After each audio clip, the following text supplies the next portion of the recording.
and keep their hands off them! Stop all your bitches. Back in the kitchen. Another hate crime, ladies and gentlemen. A well-known female liberal blogger and radio host at the University of Wyoming is accusing an unnamed conservative of sending a rape threat to her via social media. It reads, "I want to hate Meg Lanker Simmons so hard. That chick that runs her liberal mouth all the time and doesn't care who knows it," it read. "I think it's hot and it makes me angry. One night with me and she's going to be a good Republican bitch."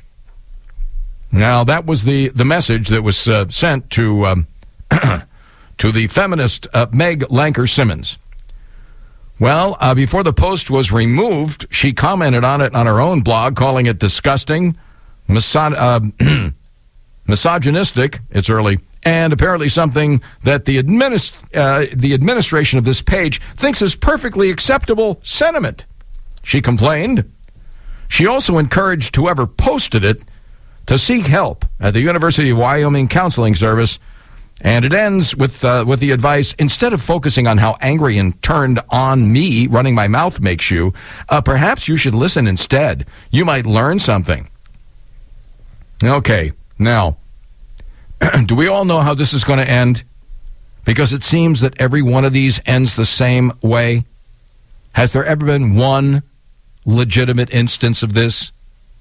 Do you really think any real conservative would send this to a woman? Well, it turns out that, yep, it ends the way they all do. She's been arrested. Yes, the University of Wyoming confirmed in a statement that police had obtained substantial evidence verifying that the offending Facebook post came from Lanker Simmons' own computer while the computer was in her possession. Now, according to the Facebook page that apparently belongs to Lanker Simmons, she is a member of the University of Wyoming, wait for it, Gender and Women's Studies Group, as well as the school's chapter of the Nonviolent Communist. Lanker, why don't you do something productive? Why don't you engage in a course of study that doesn't end in the word studies, that actually might create a human being that can contribute something other than lawsuits? Oh, by the way, she was the winner. She actually won a lawsuit. She was the plaintiff in a successful lawsuit against the university after it retracted its invitation to have Bill Ayers speak on campus. Now, I'm trying to figure out why in the world did she win that lawsuit? It's not a violation of free speech to cancel some guy's speech. I mean, look, Bill Ayers can stand on the street corner and say whatever he wants to. The university's not obligated to pay for it. The First Amendment does not obligate me to provide a platform for you to engage in speech. But anyway, she won it. Since the police cited her, now see, you would think this would bring her into disrepute with her friends, but no. What's happened is, since the police cited her, supporters have constructed a Facebook page entitled Meg Lanker Simmons is Innocent.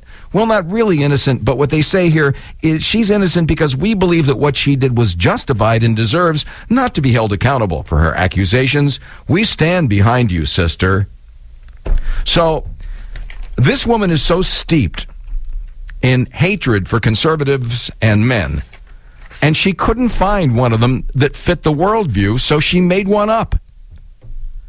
Folks, I'm telling you, they live in a fictional world. So now she's the fictional victim of a fictional attacker, and she lives in her fictional feminist world, and now she's being supported by people who want to support her fiction because after all, it may not be true, but it supports an overall narrative that's important. It's important to raise awareness with this narrative, and so it's all right.